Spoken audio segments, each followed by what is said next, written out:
The rest of the night, neither of us slept. I didn't even try to pretend everything was fine anymore. There was something in this trailer, something I couldn't see, but that Ellie was convinced was real. And after everything that had happened, I wasn't about to argue with her. We stayed in the living room, huddled together on the couch. Every creak, every gust of wind outside made me jump. I had the bat in my lap, gripping it so tight my knuckles turned white. Ellie was wrapped in a blanket, her head resting against my shoulder. She was exhausted but too afraid to close her eyes. I kept telling her it was going to be okay, that we'd figure something out in the morning. But the truth was, I had no idea what to do. It was around 3 a.m. when Ellie spoke again. Her voice was so quiet, I almost didn't hear her. "Mom," she whispered, "there's a basement." I blinked, confused. "What?" "A basement," she repeated, her voice trembling. "He took me there, under the trailer." I stared at her, my heart pounding in my chest. "Ellie, this trailer doesn't have a basement. Trailers don't have basements." She shook her head, her eyes wide and filled with fear. "I know, but there is one." He showed me. He said it's where he lives. A chill ran down my spine. I didn't want to believe her. I couldn't believe her. But there was something about the way she said it, the way she looked at me like she was remembering something horrible, something she couldn't fully explain. "Ellie," I said carefully, "you've never been under the trailer." "How could you know that?" Her face went pale. "I didn't go there by myself," she whispered. "He took me. Last night, when I was asleep. I tried to tell you, but I couldn't wake up. He was dragging me down, pulling me under the floor. My heart raced and I felt sick. I wanted to tell her it was just a nightmare, that she'd imagined it all. But deep down, I knew something was very wrong. The way she described it, the fear in her voice. This wasn't just a bad dream. I swallowed hard, trying to keep my voice steady. "Okay," I said softly. "We're gonna figure this out. But right now, I need you to stay with me. You're safe as long as we're together. Okay?" She nodded, but she still looked scared. More scared than I'd ever seen her. And I was terrified too, but I couldn't let her see it. I needed to do something. I couldn't just sit there and wait for whatever this was to come back. I needed to know if what Ellie was saying was true, if there really was something under the trailer. "I'll be right back," I said, standing up and grabbing the flashlight from the kitchen drawer. Ellie's eyes widened in panic. "No, Mom, don't go outside. Please. I'm not going far," I promised. "I'm just going to check under the trailer. If there's nothing there, then we can both calm down and figure this out together. But I need to know, Ellie. I need to see for myself." She didn't want me to go, but she didn't try to stop me either. I think she knew that I wasn't going to let this go until I'd seen it with my own eyes. I opened the front door as quietly as I could, stepping out into the cold night. The air was still, eerily quiet, and the hairs on the back of my neck stood up. I shone the flashlight across the yard, scanning the area for any sign of movement. There was nothing, just the same empty lot, the same shadows, the same rustling of leaves in the breeze. But my gut told me that something was there. Watching, waiting. I walked around to the side of the trailer, where the crawl space was. It was small, barely big enough for a person to fit through, but it was there. I knelt down, shining the flashlight underneath. The beam of light cut through the darkness, revealing nothing but dirt and tangled weeds. No basement, no hidden door, just the cold, hard ground. I let out a shaky breath. "See, Ellie," I called out over my shoulder. "There's nothing under here. Just..." Then I saw it. A gap. A tiny crack in the dirt, right where the ground met the underside of the trailer. At first, it looked like nothing, just a small fissure in the earth. But as I looked closer, I realized it wasn't just a crack. It was an opening, a hole. My stomach dropped. I shone the flashlight into the hole, but it didn't reach the bottom. It just disappeared into blackness. The deeper I looked, the more it seemed to widen, like the earth had been pulled apart, like something was hiding underneath, something that didn't belong. My heart raced, and I felt a wave of nausea wash over me. I scrambled back, away from the hole, my breath coming in short, panicked gasps. Ellie was right. There was something under the trailer, and it wasn't natural. I rushed back inside, slamming the door behind me. Ellie was sitting on the couch, her knees pulled to her chest. She looked up at me, her eyes filled with fear. "Mom," she whispered. "Did you see it?" I nodded, my hands shaking. "We need to leave," I said, my voice barely steady. "Now!" Ellie didn't argue. She jumped off the couch, grabbing her stuffed rabbit, and ran to the door. But just as I reached for the handle, the lights flickered. And then, all at once, the trailer started to shake. It wasn't like a normal tremor. It felt like something was moving beneath us, something massive, shifting the ground. The walls creaked and groaned. The floor buckled beneath our feet. I grabbed Ellie, holding her close, as the entire trailer seemed to heave and tilt. The lights flickered again, then went out completely. We were plunged into darkness, the only sound the low rumble from beneath us, like the earth was coming alive. I fumbled for the flashlight, clicked it on, and pointed it at the floor. That's when I saw it. The crack in the floor, right in the center of the living room. It was the same as the one outside, only bigger, much bigger, and it was growing, splitting the floor open, revealing the dark, gaping void beneath us. "Mom," Ellie whimpered, clutching my arm. "He's coming." I didn't have time to think. I grabbed her hand, pulling her toward the door, but the floor gave way beneath us. The crack widened, the boards splintering and breaking apart. I stumbled, nearly losing my footing as the ground seemed to collapse into itself. "Run!" I shouted, shoving Ellie toward the door. She bolted, but I wasn't fast enough. The floor split open under my feet, and I felt myself falling. The darkness swallowed me, cold and suffocating. For a moment, I was sure I was going to die. I was going to fall into that endless void, never to be seen again. But then, just as suddenly as it had started, the shaking stopped. The ground settled, the trailer went still.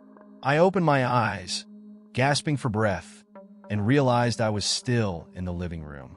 The crack in the floor had stopped growing, but it was still there, wide and gaping, like a mouth waiting to swallow us whole.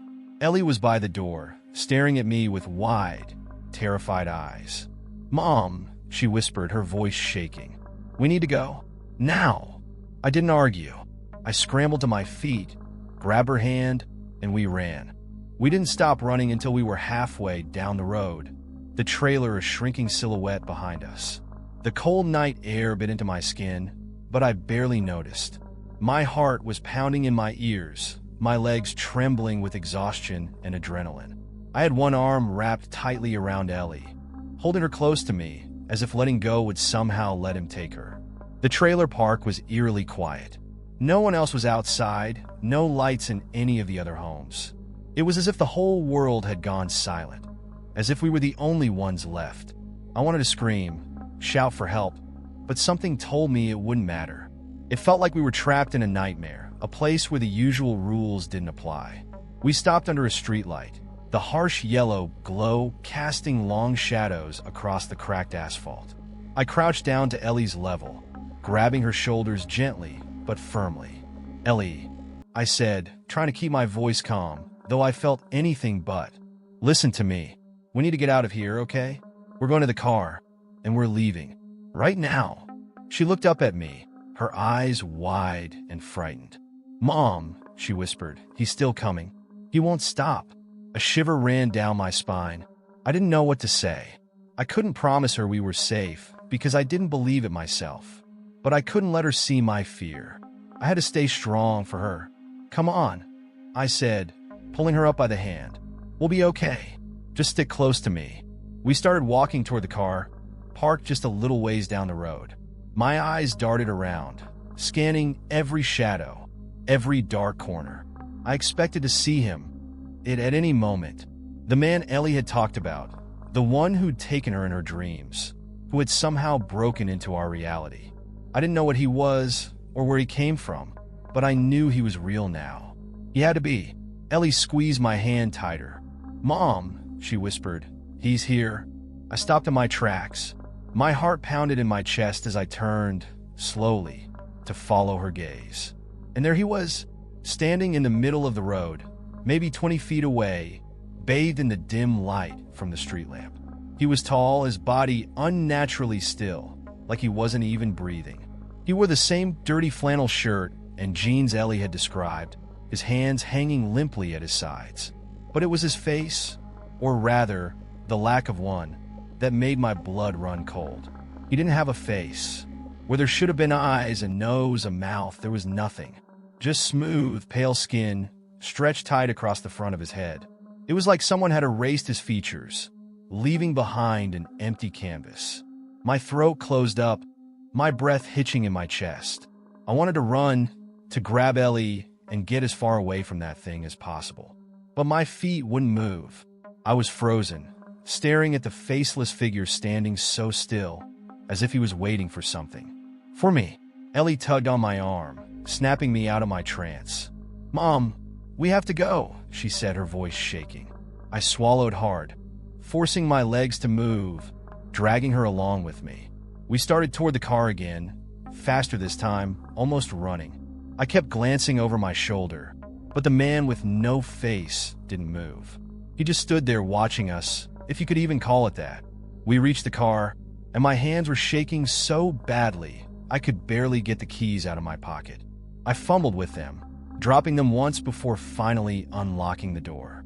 "Get in," I told Ellie, my voice tight with fear. "Get in now." She climbed into the back seat, and I jumped in after her, slamming the door shut and locking it.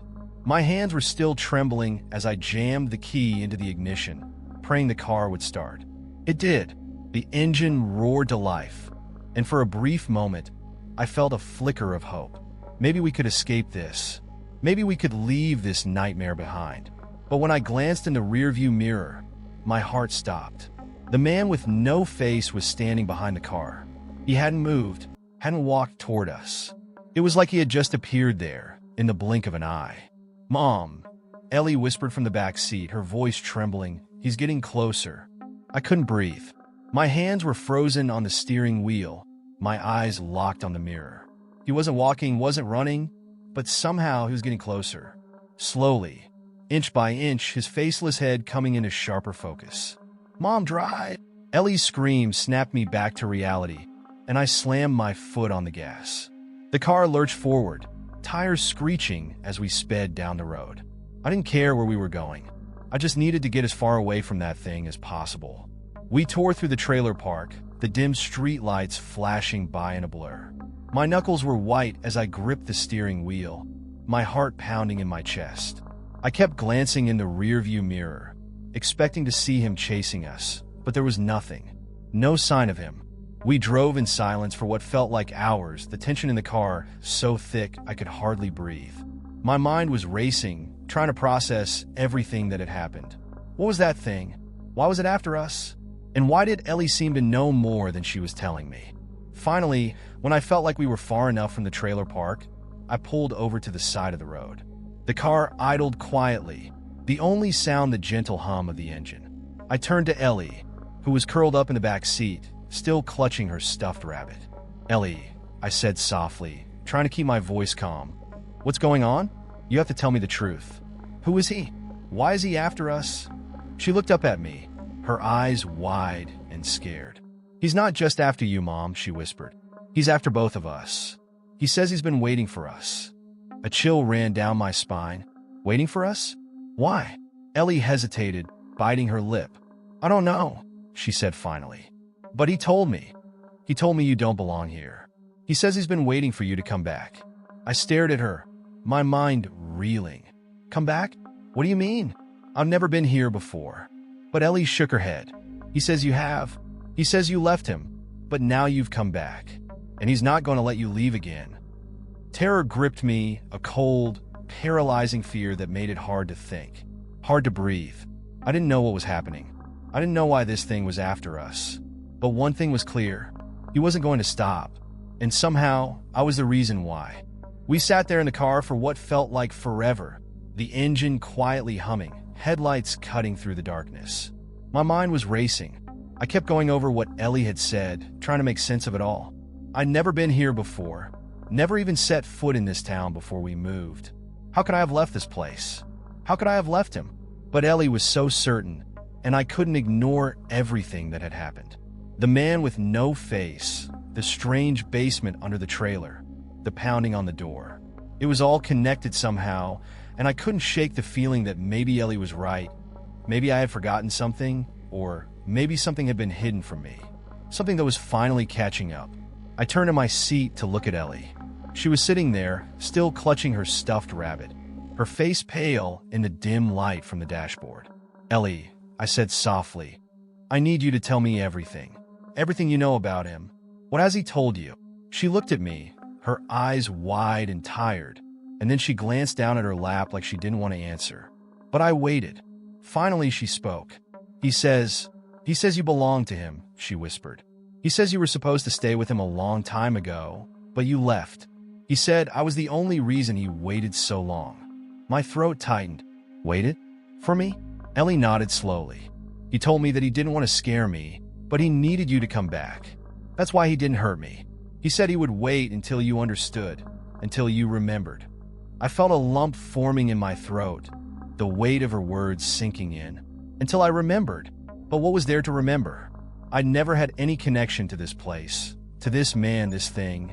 At least, not that I knew of. But Ellie was too young to make up something like this. I could see it in her face, the way she was telling the truth, even though she didn't fully understand it herself. I took a deep breath, gripping the steering wheel tightly. "What does he want, Ellie? What does he want from me?" She looked down, fidgeting with the edge of her blanket. "He wants you to go back to the basement." That hit me like a punch to the gut. "The basement? The one under the trailer?" She nodded again. "He said that's where it all started. That's where you left him." I couldn't breathe. It felt like the walls were closing in, the air in the car growing heavier by the second. None of this made any sense, but I knew what I had to do. I couldn't keep running. If there was even a chance that what Ellie was saying was true, if there was a connection between me and this thing, I needed to face it.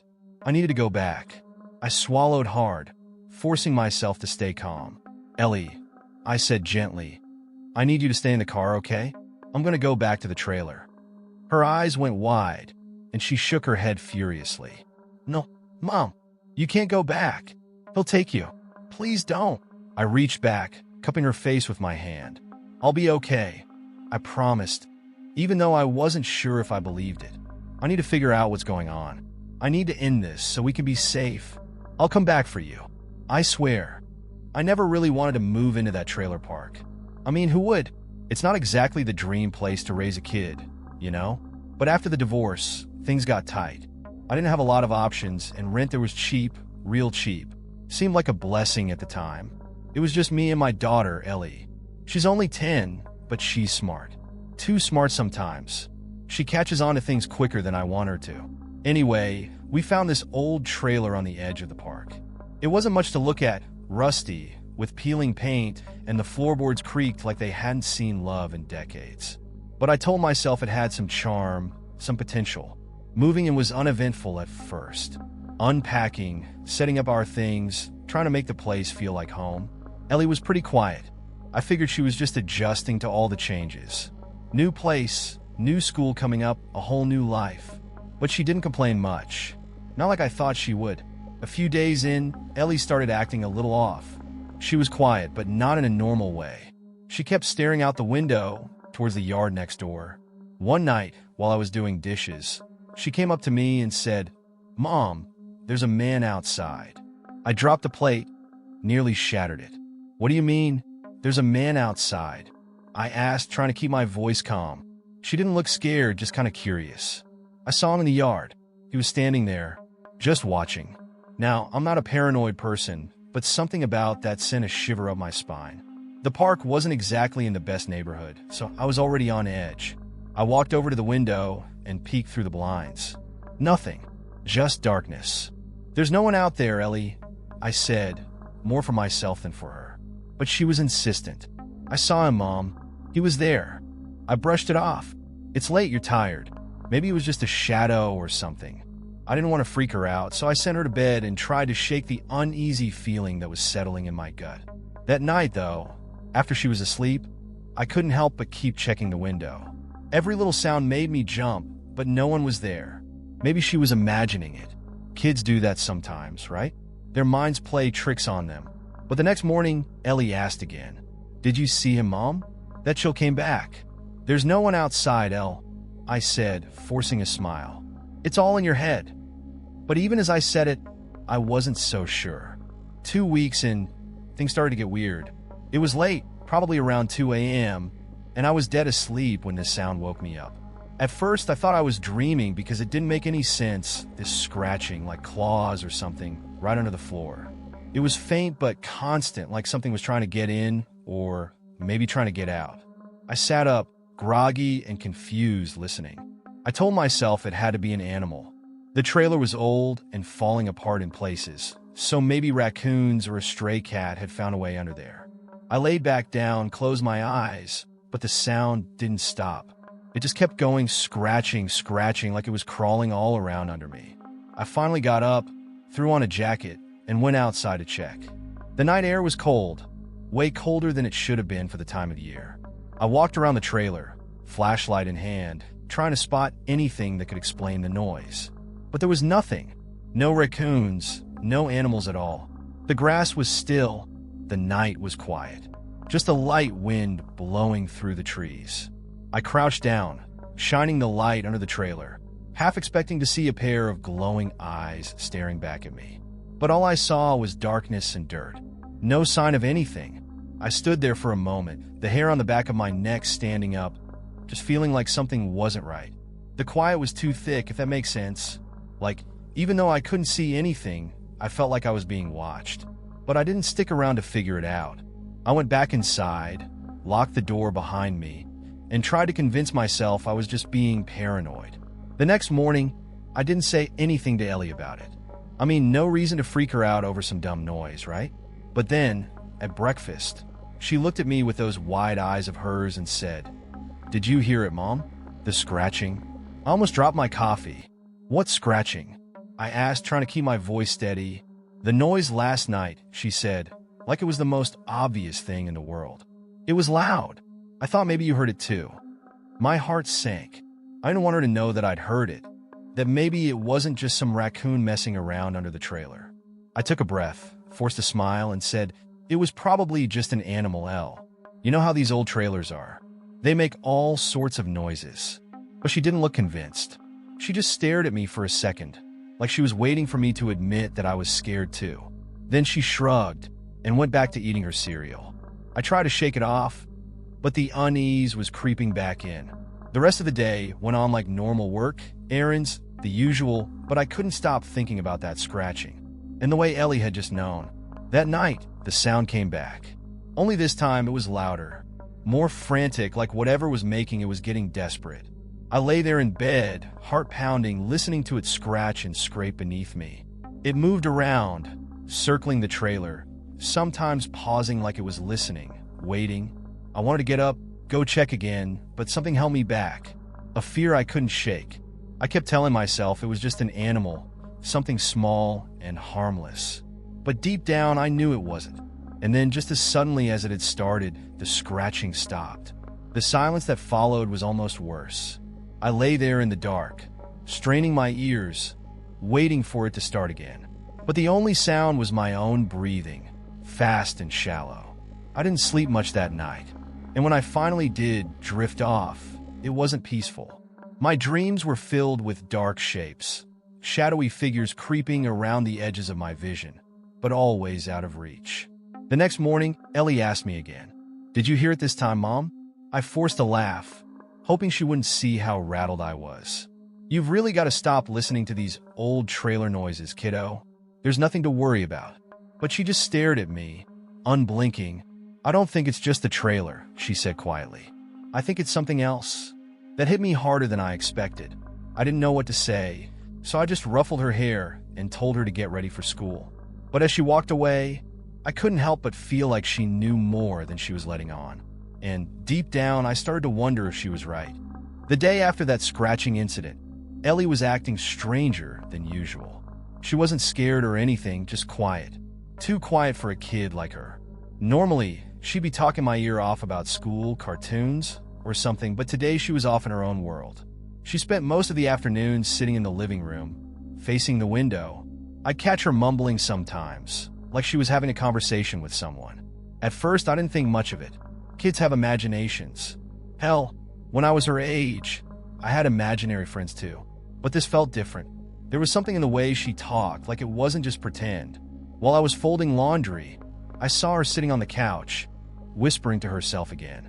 This time, I couldn't ignore it. "Ellie," I said, trying to keep my tone light. "Who are you talking to?" She didn't look up at me. Her eyes stayed fixed on something outside the window. "My friend," she said simply. That stopped me in my tracks. "Oh yeah? What's your friend's name?" She paused for a moment, like she had to think about it. Then she shook her head. "He doesn't have a name?" I didn't like that answer. Not one bit. But I didn't want to scare her, so I laughed it off. "Well, maybe you should give him one. How about Tommy? Or Jake? Jake's a good name." She didn't laugh or smile. She just kept staring outside, like she hadn't even heard me. I walked over to the window, curious to see what she was looking at. There was nothing out there but the same patch of grass, the same rusty fence, and the old trailer next door. It was late afternoon by now, and the sun was starting to set, casting long shadows across the yard. Everything looked normal, but Ellie didn't look away. "Ellie, what's so interesting out there?" I asked, trying to make it sound casual. She finally turned to look at me, her little face serious. "He's out there," she said. "My friend." I felt my heart skip a beat. "What do you mean he's out there?" I asked a little sharper than I meant to. "There's no one outside." She just shrugged and went back to staring out the window. "You can't see him." That gave me the creeps, but I didn't let her see that. I didn't want to make her think I was worried, even though I definitely was. "All right, well, maybe tell your friend to come inside where it's warmer," I joked, trying to lighten the mood. She didn't laugh. She just kept watching. That night, things got even weirder. I put Ellie to bed around 8 like always. She didn't say much, just crawled under the covers and whispered goodnight. I kissed her on the forehead and turned off the light, but as I was leaving the room, I heard her whispering again. "Ellie," I called softly from the doorway. "Who are you talking to?" She didn't answer at first, just kept whispering like I wasn't even there. I stepped into the room, flicked on the light. "Ellie." She turned her head and blinked at me like she was surprised I was still there. "It's just my friend," she said, her voice sleepy but serious. I didn't know what to say. I felt a chill crawl up my spine. "Your friend doesn't live here, sweetie. He can't stay." Ellie's face changed. Her expression went from sleepy to worried, and she sat up in bed. "He says he's already here, Mom," she said softly. "He says he's been here a long time." I felt like the air was sucked out of the room. I forced a smile. "Well, tell him it's time to go to sleep," I said, pulling the blanket up to her chin. "No more talking tonight, okay?" She nodded, but as I turned to leave, I swear I heard her whisper again. And this time, it wasn't in the playful, lighthearted way kids talk to their imaginary friends. It was hushed, serious, like she was listening to someone else, someone right there with her. I didn't sleep much that night. Every little sound made my skin crawl. The house creaked. The wind outside howled a little too loud, and every time I closed my eyes, I felt like I was being watched.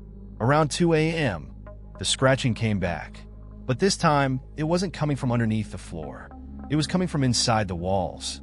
I froze in bed, ears straining to catch every little noise. The scratching was slow, deliberate, like someone or something was dragging sharp nails across the inside of the trailer walls, trying to get through.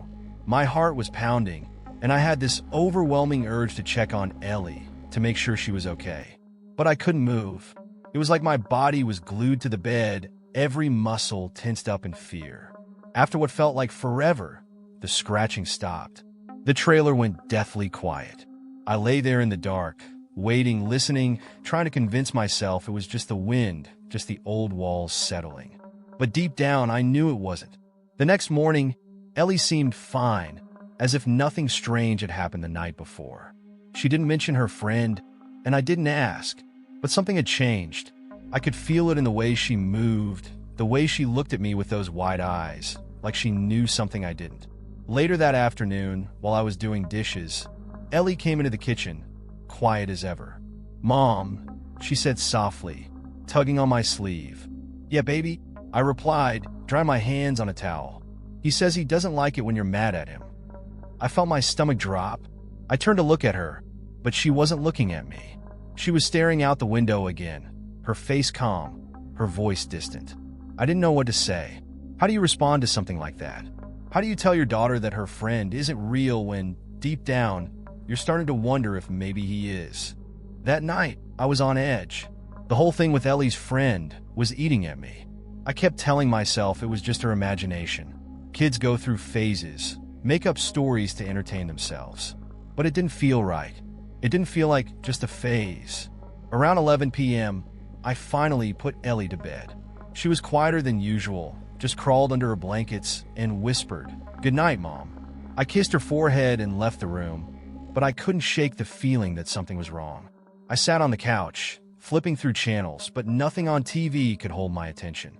I was too distracted, my mind going in circles, trying to figure out what was going on with Ellie.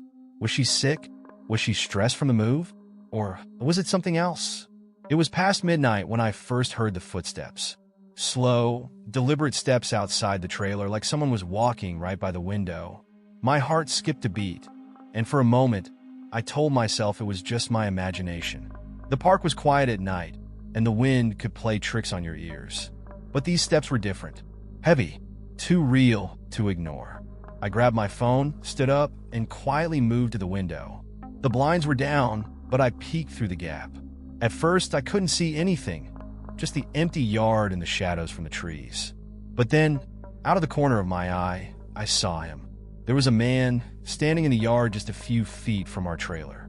He was tall, wearing a dirty flannel shirt and old jeans, his hands hanging by his sides. He didn't move, didn't even shift his weight. He was just standing there, staring at the front door. A chill ran down my spine. I backed away from the window, heart pounding. Who the hell was this guy? I didn't recognize him from around the park, but then again, I hadn't really met many of the neighbors. Maybe he was just some drunk wandering around, or maybe someone lost and confused. But deep down, I knew it wasn't that. This guy wasn't lost. He wasn't confused. He was waiting. I grabbed the bat I kept by the door, just in case. My fingers were shaking as I wrapped them around the handle. But I wasn't going to let Ellie see I was scared. I couldn't. I had to keep it together. I tiptoed down the hallway to her room, cracked open the door just to check on her. She was lying in bed, but she wasn't asleep. She was sitting up, staring straight ahead. "Ellie," I whispered, stepping into the room. "Everything okay?" She didn't look at me. "He's here, Mom," she said quietly, her voice almost a whisper. My heart stopped. "Who's here?" "My friend," she replied, finally turning her head to look at me. Her face was calm, but her eyes, something about the way she looked at me sent shivers through my body. "He's at the door." I nearly dropped the bat. "Ellie, stay here. Don't move," I said, trying to keep the panic out of my voice. "I'll be right back." I rushed back to the front door, bat raised, my heart slamming in my chest. I peeked through the peephole, expecting to see the man standing there, inches away from the door. But when I looked, the yard was empty. My breath came out in a shaky sigh of relief. Maybe he had left. Maybe I'd scared him off just by moving around inside. I leaned my forehead against the door, trying to calm down, trying to slow my racing heart. Then there was a loud bang, someone pounding on the door. I jumped back, the bat slipping from my grip and hitting the floor with a thud.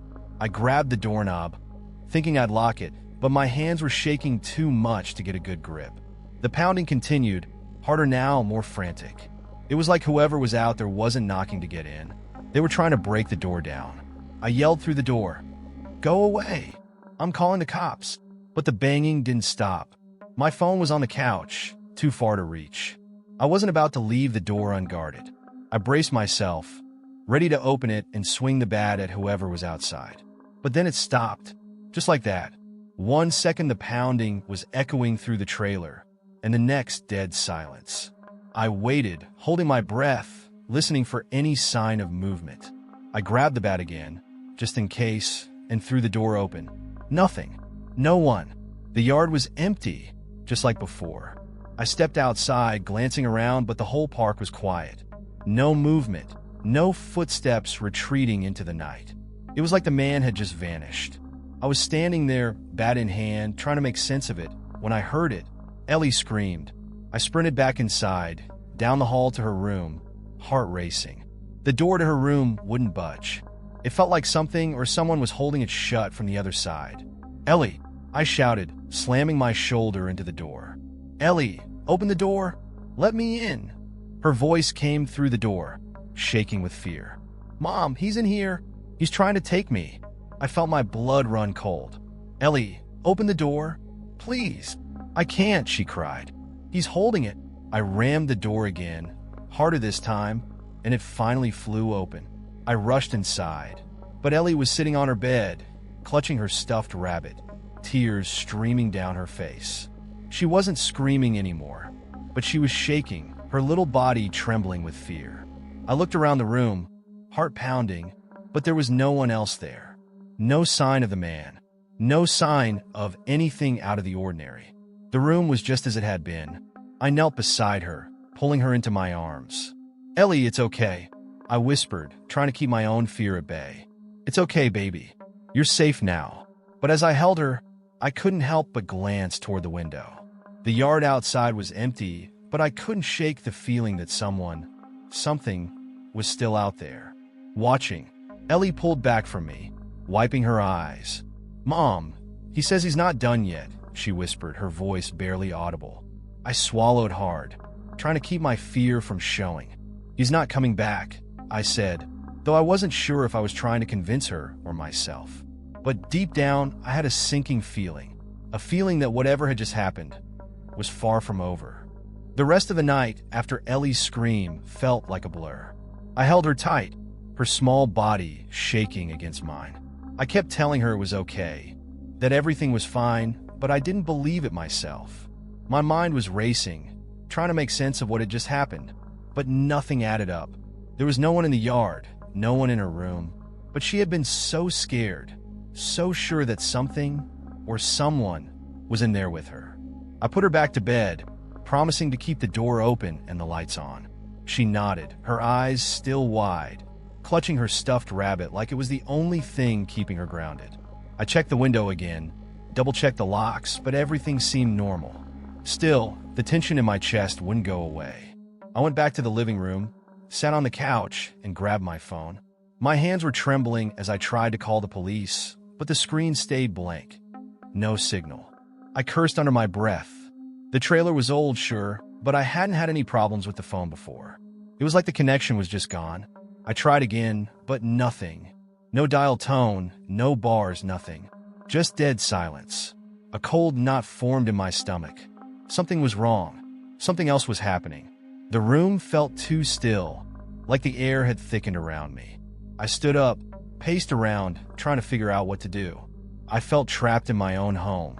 The windows, the walls, they seemed to press in on me. It was irrational, but the feeling of being watched wouldn't leave. Like there were eyes on me from somewhere unseen. I walked over to the door, the same door that had been pounded on just hours ago. I checked the lock again, then leaned my ear against it, listening for any sound outside. Nothing. Not a footstep, not a breeze. Just an eerie silence hanging over the trailer park like a thick fog. But that didn't calm me down. The absence of noise was almost worse. Too quiet. Too unnatural. I turned back to Ellie's room. "Hey, Ellie," I called softly, walking down the hall. "You okay in there?" No response.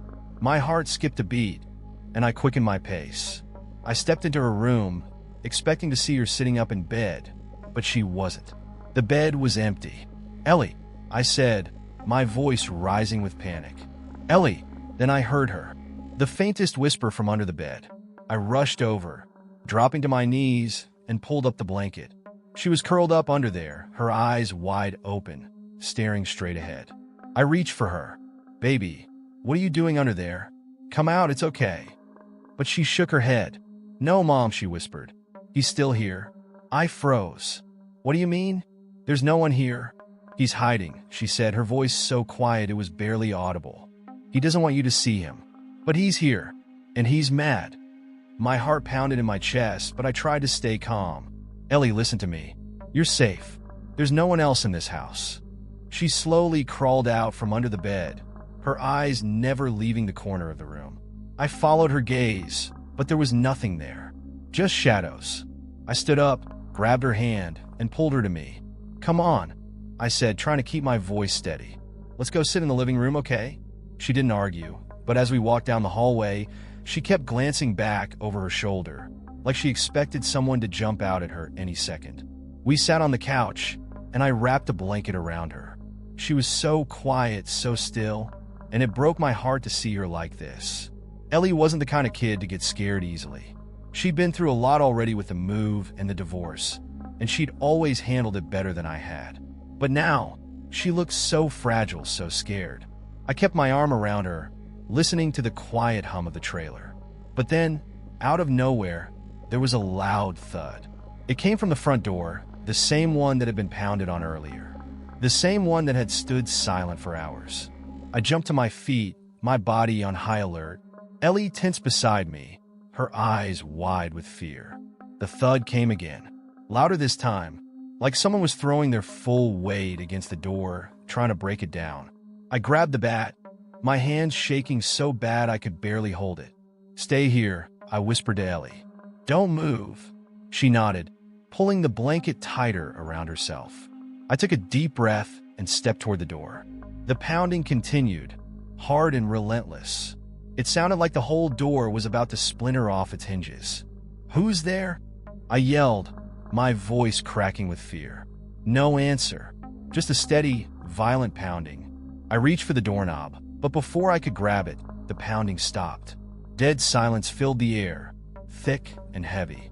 I stood there, bat in hand, my heart racing. I could feel the sweat beading on my forehead. I didn't dare open the door. I just stared at it, waiting for something, anything to happen.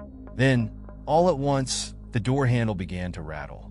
It turned slowly, like someone was trying to open it from the outside. My breath caught in my throat. I swung the door open, ready to swing the bat, but no one was there. The yard was empty, just like before.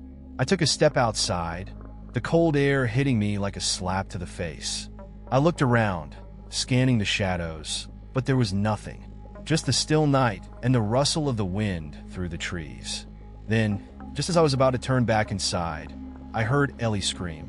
I sprinted back into the trailer, my heart pounding so hard it felt like it might burst out of my chest. I ran down the hallway, straight to her room. But when I got there, the door was slammed shut. I twisted the knob, but it wouldn't open. It was locked from the inside. "Ellie!" I shouted, banging on the door. "Ellie, open the door!" Her voice came through the door, muffled and full of panic. "Mom, help me! He's in here!" I threw my weight against the door, but it wouldn't budge. I pounded on it, shouting her name, but nothing. The door didn't move. "Ellie!" I screamed again. "Ellie, please!" And then, suddenly, the door flew open on its own. I stumbled inside, gasping for breath, but Ellie wasn't on the bed. She was huddled in the corner, her face pale, her eyes wide with terror. I rushed over to her, pulling her into my arms. "What happened? What did you see?" She didn't answer at first. She just clung to me, shaking uncontrollably. Finally, she whispered, "He's not gone, Mom. He's still here." I held her tighter, my own fear growing with each passing second. I didn't know what was happening, but I knew one thing for sure. We weren't safe. Not in this trailer. Not anymore.